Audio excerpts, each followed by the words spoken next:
अभी हम लोग पिछले एपिसोड में देखे कि विषम संख्याओं का योग बराबर होता है, विषम संख्याओं का योग का फॉर्मूला होता है n स्क्वायर। और कितने विषम संख्या है उसको निकालने के लिए हम लोग फॉर्मूला जानते हैं अंतिम पद प्लस 1/2। चूंकि यहाँ पर अंतिम पद 99 है, 99 में 1 जोड़ेंगे, उससे 2 से भाग देंगे, इक्वल टू करेंगे, 100 आएगा, 100/2 करेंगे, 50। 50 विषम संख्याओं का योग निकालना है, तो 50 विषम संख्याओं का योग बराबर 50 का स्क्वायर। 50 का स्क्वायर 2500 होता है। इस प्रकार से विषम संख्याओं का कुल योग निकालने के लिए फॉर्मूला आपका n स्क्वायर हुआ।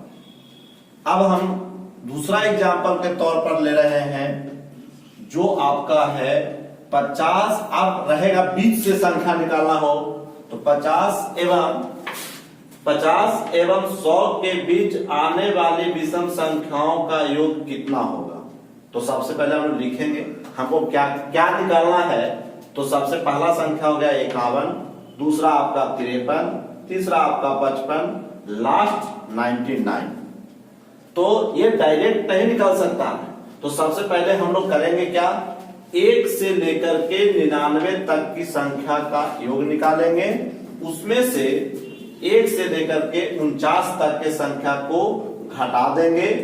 अब जो है आपका बच जाएगा 51 से लेकर के 99 तक के संख्याओं का योग।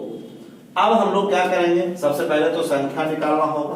तो संख्या निकालने के लिए हम लोग जानते हैं कि अंतिम पद में से अंतिम पद में 1 जोड़ के 2 से भाग दे देंगे, कुल संख्या निकल जाएगी, अर्थात कुल संख्या 50 हुई।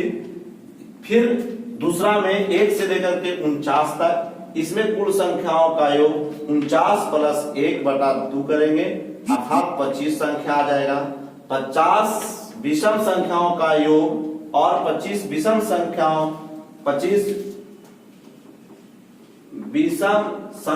का योग बराबर 50 का स्क्वायर कर देंगे और -25 का स्क्वायर कर देंगे। चूंकि हम लोग जानते हैं विषम संख्याओं का योग निकालना हो तो फॉर्मूला होता है n स्क्वायर। अब 50 का स्क्वायर मेरा हुआ 2500, 25 का स्क्वायर हुआ 625, माइनस कर देंगे तो 1875। अब हमारे पास क्या होगा, अगर सपोज कीजिए ये भी हम लोग नहीं जानते, ये फॉर्मूला याद नहीं रहेगा, तब क्या करेंगे, उसके लिए ट्रिक है। क्या है भाई, तो सबसे पहले हमारा अंतिम जो विषम संख्या रहेगा उसको ले लेना है, और जो इसका शुरुआत विषम संख्या है उसको लेकर के दोनों को जोड़ देंगे, अंतिम पद तथा प्रथम पद को जोड़ देंगे। अंतिम पद 99 हुआ, प्रथम पद आपका 51 हुआ, इनटू गुना। अब अंतिम पद लिखेंगे, अंतिम पद मेरा 99 हुआ और उससे ठीक 51 से ठीक पहले वाला विषम संख्या को लेंगे। तो 51 से ठीक पहले वाला संख्या 49 है, 99 में से 49 को घटा देंगे। अब 99 में 51 जोड़ेंगे तो 150 हुआ, 99 में 49 घटाएंगे तो 50 हुआ, 4 से भाग दे देंगे तो करने के बाद आपको 1875। या तो हम लोग इस फॉर्मूला को देखेंगे या तो हमको इस ट्रिक से करेंगे, दोनों का एक ही आंसर होगा, अर्थात दोनों का आंसर आपका 1875। ये आपका सेकंड मेथड हुआ। अब दूसरा एग्जांपल हम लोग ले लें। सपोज कीजिए ऐसा भी हो सकता है 1 - 2 + 3 - 4 + 5 - 6, इस तरह से डैश डैश डैश -98 तक। अब हम लोग सबसे पहले क्या करेंगे, जितना भी विषम संख्या है उसका हम लोग जोड़ निकाल लेंगे, 1 से लेकर के 97 तक, और फिर विषम संख्याओं का 2 से लेकर के 98 तक हम लोग टोटल संख्या निकाल लेंगे। इसमें आपका नियम है कि 97 में 1 जोड़ देंगे, 2 से भागा दे देंगे, आपका 49 आ जाएगा। फिर विषम संख्या के निकालने के लिए हम लोग जानते हैं ये 98 को 2 से भाग दे देंगे।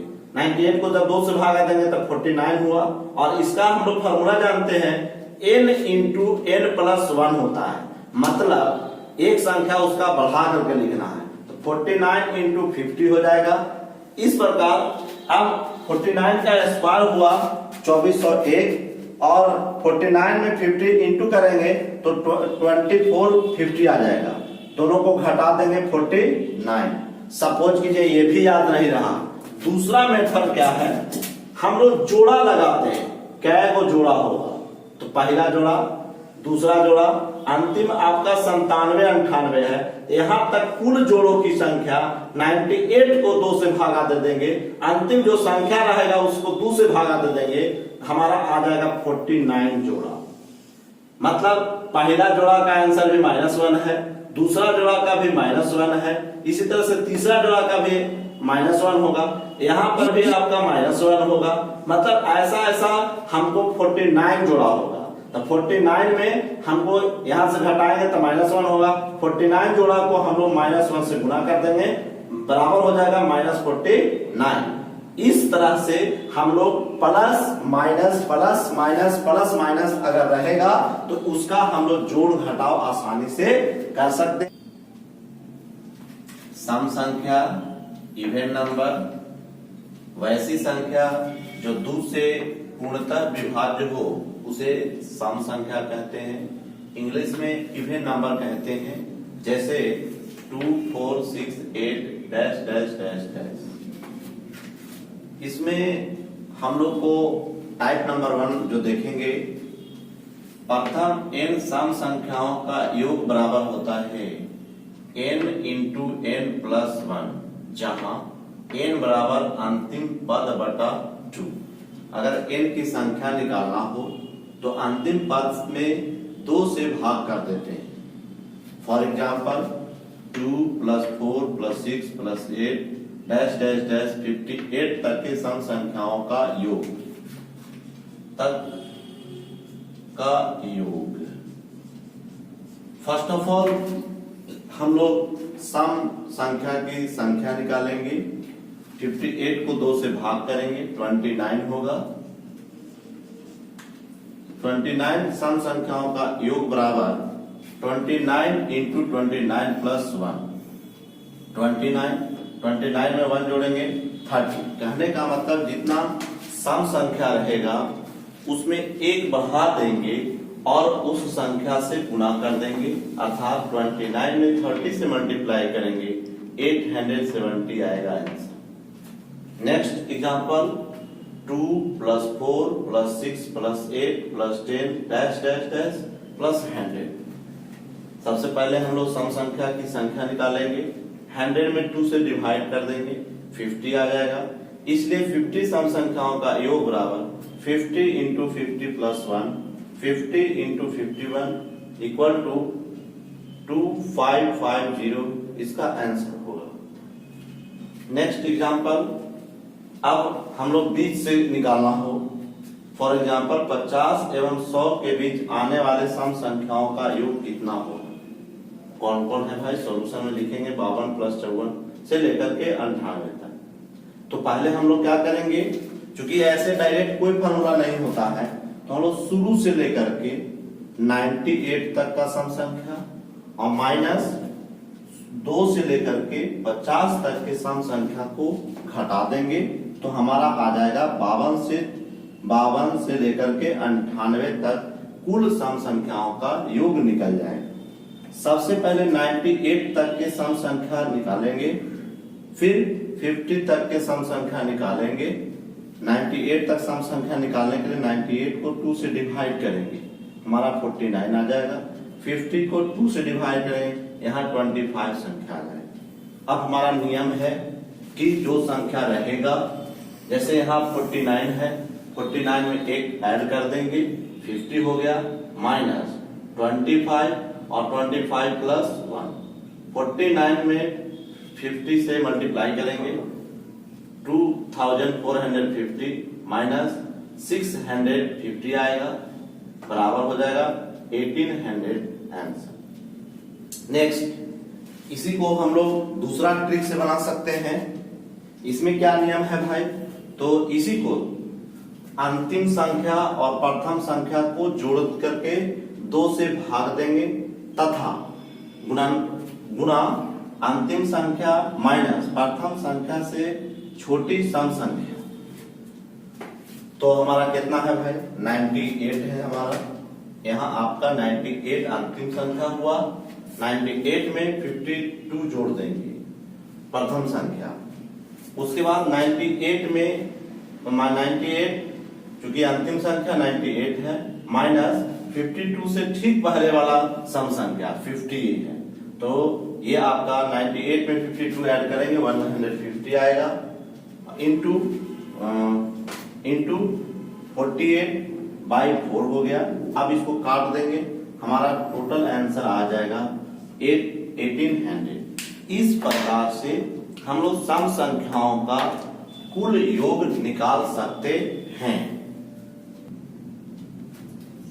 नेक्स्ट एग्जांपल है आपका 18 plus 20 plus 22 plus dash dash 40 तक के सम संख्याओं का योग।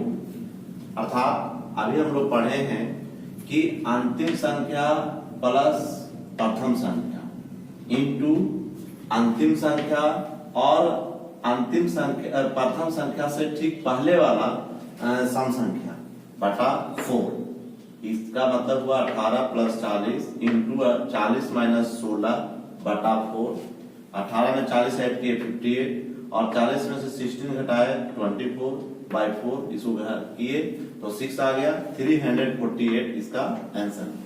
कहने का मतलब है हम कहीं से भी सम संख्या का योग अगर निकालना हो तो इस फार्मूला को लगा करके, फार्मूला हमारा होता है अंतिम संख्या प्लस प्रथम संख्या इंटू अंतिम संख्या माइनस अंतिम संख्या से प्रथम संख्या से ठीक पहले वाला सम संख्या को अगर मल्टीप्लाई करके 4 से भाग दे दिया जाए तो आपके कुल संख्याओं का योग निकल जाएगा।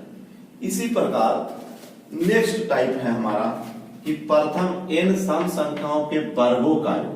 वो तो सम संख्या का योग था, अब प्रथम n सम संख्याओं के वर्गों का योग बराबर 2n into n plus 1 into 2n plus 1/3 अर्थात 2 का स्क्वायर प्लस 4 का स्क्वायर प्लस 6 का square plus dash dash dash plus n square बराबर 2n into n plus 1 into 2n plus 1/3। For example 2 का स्क्वायर प्लस 4 का स्क्वायर प्लस 6 का square plus dash dash dash 20 तक के स्क्वायर का योग। अर्थात संख्या अगर पहले से तो संख्या निकालें कि सम संख्या कितना होगा, तो अंतिम संख्या को 2 से भाग दे देंगे। 20 को 2 से भागा देंगे 10 हो गया।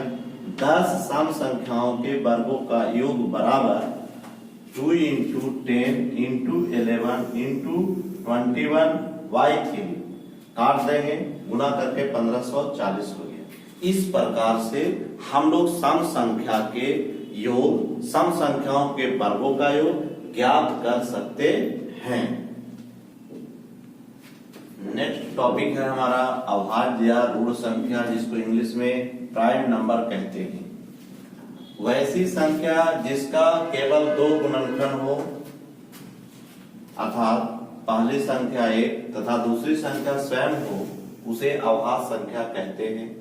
जैसे 2 3 5 7 11 13 डैश डैश डैश 97। एक से क्वेश्चन पूछता है कि 1 से लेकर के 100 तक कुल अभाज्य की संख्या कितनी है, तो मैंने इसमें लिख दिया है टोटल 25 है। अब पूछता है कि 1 से लेकर 50 तक कुल अभाज्य संख्या कितनी है, तो यहां तक हम लोग गिन लेंगे 1 2 3 4 5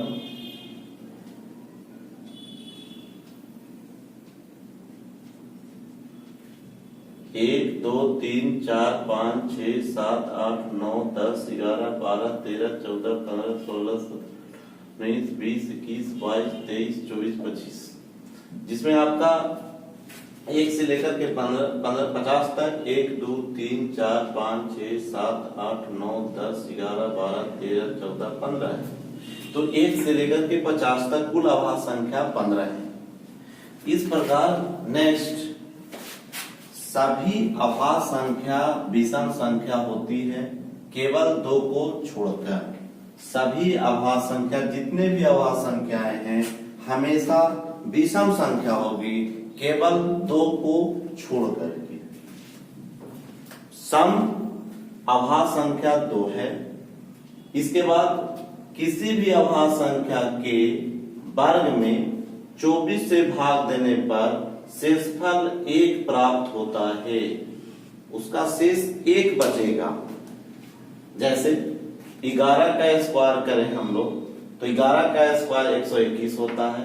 24 से भाग देंगे तो 24 बचे 20 से 1 उसका शेषफल प्राप्त होगा।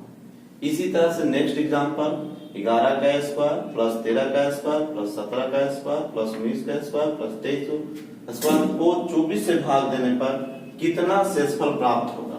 तो 11 का तो 1 हो जाएगा, 13 का भी करेंगे तो 1 ही होगा, 17 को करेंगे 1 ही होगा, 19 का करेंगे 1 ही होगा, 23 का करेंगे 1 ही होगा। अर्थात कुल योग जो है आपका, टोटल शेषफल जो आपका होगा वो आपका 5 प्राप्त होगा।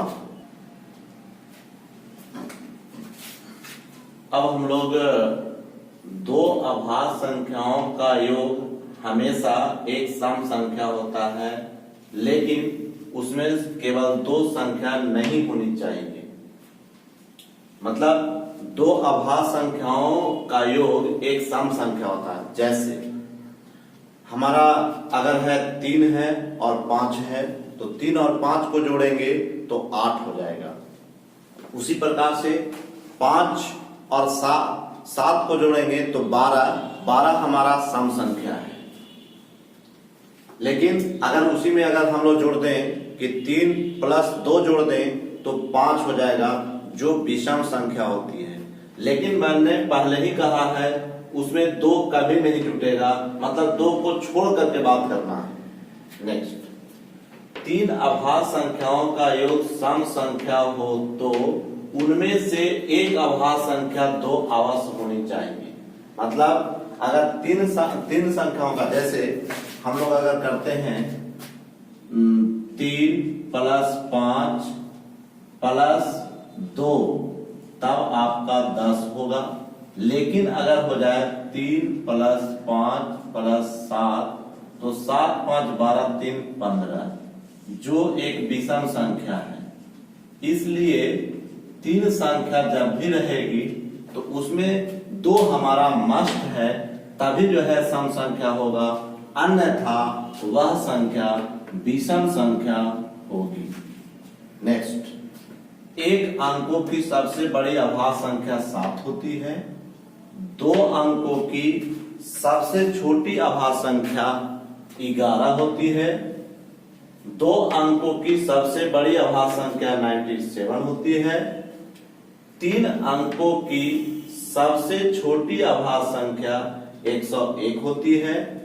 3 अंकों की सबसे बड़ी अभाज्य संख्या 997 होती है। अर्थात 1 अंकों की, 2 अंकों की, 3 अंकों की बड़ी और छोटी अभाज्य संख्या हम लोग देखें। अब जो है हमारा एक क्वेश्चन आता है जो आपका टाइप में हम लोग लेकर चलेंगे कि अभाज्य खंडों की संख्या ज्ञात करना हो तो कैसे ज्ञात करेंगे। तो पहले हम लोग एक एग्जांपल लेते हैं। जैसे 1080 में कितने अभाज्य खंड हैं?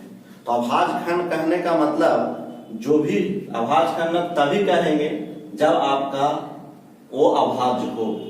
जैसे 2 से हम लगाते हैं 1080 में तो 540 हुआ, फिर 2 से लगाएंगे 270 हो जाएगा, फिर 2 से लगाएंगे 135 हो जाएगा, फिर 3 से लगाएंगे 45 हो जाएगा, फिर 3 से लगाएंगे 15 हो जाएगा, फिर 3 से लगाएंगे 5 हो जाएगा।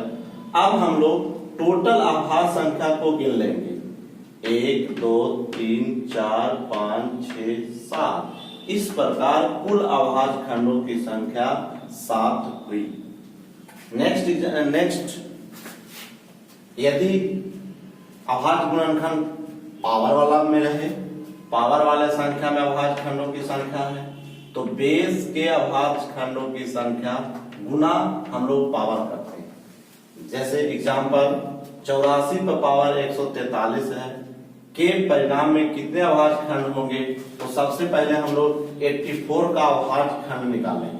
84 को हम लोग 2 से डिवाइड करेंगे, 42 आया, 42 को फिर 2 से लगाएंगे, 21 आया, फिर 3 से लगाएंगे तो 7 हो गया। 84 बराबर हो गया 2 इंटू 2 इंटू 3 इंटू 7। अब इसलिए अभाज्य खंडों की संख्या जो हो जाएगा हमारा इस प्रकार 4 गुणनखंड हुआ, 1 2 3 4 और ऊपर पावर 143 था तो 4 में 143 गुना कर देंगे, हमारा कुल अभाज्य खंड 572 हुआ। फिर एग्जांपल देखते हैं नेक्स्ट, इसी का एग्जांपल 18 पर पावर 43 के परिणाम में कितने अभाज्य खंड हैं, तो हम लोग 18 को 2 से किए तो 9 हुआ, 9 को फिर 3 से किए तो 3 हो गया। 18 बराबर 2 गुना 3 गुना 3 मतलब 18 का 3 गुणनखंड हुआ। अब अभाज्य खंडों की संख्या ज्ञात करनी है तो 3 में जितना पावर है गुना कर देंगे, 43 पावर है तो 3 में 43 से गुना करेंगे 129। इस प्रकार हम लोग अभाज्य खंडों की संख्या ज्ञात कर सकते हैं। अभी हम लोग फिर बाटा में रहेगा तब कैसे ज्ञात करेंगे, अभी हम लोग तुरंत बात कर रहे हैं।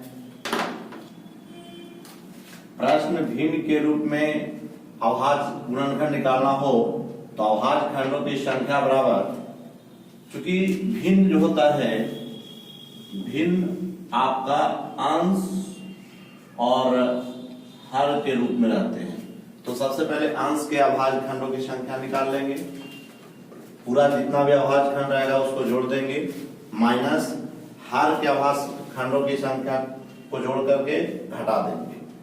फॉर एग्जांपल 18 पर पावर 15 इंटू 17 पर पावर 75 पर पावर 16 इंटू 42 पर पावर 14 बाई 35 पर पावर 12 इंटू 12 पर पावर 16 में कितने अभाज्य खंड हैं। तो हम लोग एक एक करके सॉल्यूशन करेंगे। 18 पर पावर 15 में अभाज्य खंड बराबर, सबसे पहले 18 का हम लोग अभाज्य खंड करेंगे, 18 में 2 से लगाएंगे तो 9 होगा, 3 से लगाएंगे तो 3 होगा। इस प्रकार 3 जो है अभाज्य खंड हुआ और जितना पावर रहेगा उससे गुना कर देंगे, 3 इंटू 15 बराबर 45। उसी प्रकार से 75 का निकालेंगे, 75 का 3 गुणनखंड आएगा, 3 में हम लोग 16 से गुना कर देंगे 48 आ जाएगा। फिर 42 को तोड़ेंगे, 42 पर पावर 14 में कितने अभाज्य खंड है, तो 3 गुना 14 बराबर 42 हो गया। उसी प्रकार से हर का करेंगे, 35 है तो 35 में अभाज्य खंड, तो 35 को पहले हम लोग तोड़ देंगे, 5 और 7 हुआ 2 और गुना पावर जितना रहेगा गुना कर देंगे, 12 दूनी 24। फिर 12 पर पावर 16 में अभाज्य खंड बराबर इक्वल टू 12 को तोड़ेंगे तो इसका 3 गुणनखंड आएगा, 3 को 16 से गुना कर देंगे 48। अब जो है हम लोग अभाज्य खंड की संख्या बराबर लिखते हैं। पहले हम लोग जितना भी आपका अंश है उसका कर लेते हैं, तो यहाँ पर अंश आपका आ गया, एक 45 हो गया लिख दिए, एक 48 हो गया लिख दिए, एक 42 हुआ लिख दिए, माइनस हर के लिए 2 है, एक आपका 24 है, एक आपका 48 है, दोनों को जोड़ दिए, 135 में से 72 घटा दिए, 63 आपका आंसर हो गया। इस प्रकार से हमारा भिन्न के रूप में अंश भिन्न के रूप में अगर रहेगा तो उसका अभाज्य खंड निकालने के लिए सबसे पहले अंश को जोड़ देते हैं, फिर अंश हर को जोड़ देते हैं और दोनों को घटा देते हैं। इस प्रकार से भिन्न के अभाज्य खंडों की संख्या निकालने का तरीका है। यदि प्रश्न गुणा के रूप में रहता है तो प्रत्येक प्रश्न का अलग अलग अभाज्य खंडों की संख्या निकालकर जोड़कर लिखेंगे। फॉर एग्जाम्पल 24 पर पावर 15 इंटू 17 पर पावर 13 इंटू 18 पर पावर 43 के परिणामों में कितने अभाज्य खंड हैं। तो सबसे पहले 24 पर पावर 15 के अभाज्य खंड करेंगे, तो 24 का अगर करते हैं तो 12 2 फिर 6 फिर 3 इस प्रकार से 4 हुआ, 4 गुना 15 बराबर 7। उसी तरह से 17 पर पावर 13 के अभाज्य खंड बराबर 1 गुना 13 बराबर 13। उसी तरह से 18 का निकालेंगे तो 2 9 3 फिर 3, 18 पर पावर 43 के अभाज्य खंड बराबर, चूंकि 18 का अभाज्य खंड 3 हुआ, पावर 43 है गुना कर देंगे, टोटल 129 हुआ। अब हम इस पूरे परिणामों का अभाज्य गुणनखंड निकालना चाहेंगे तो कुल अभाज्य खंडों की संख्या बराबर पहला आपका हो गया 60, दूसरा आपका 13, तीसरा आपका 129, तीनों को जोड़ देंगे, कुल मिलाकर के 202। यही आपका आंसर।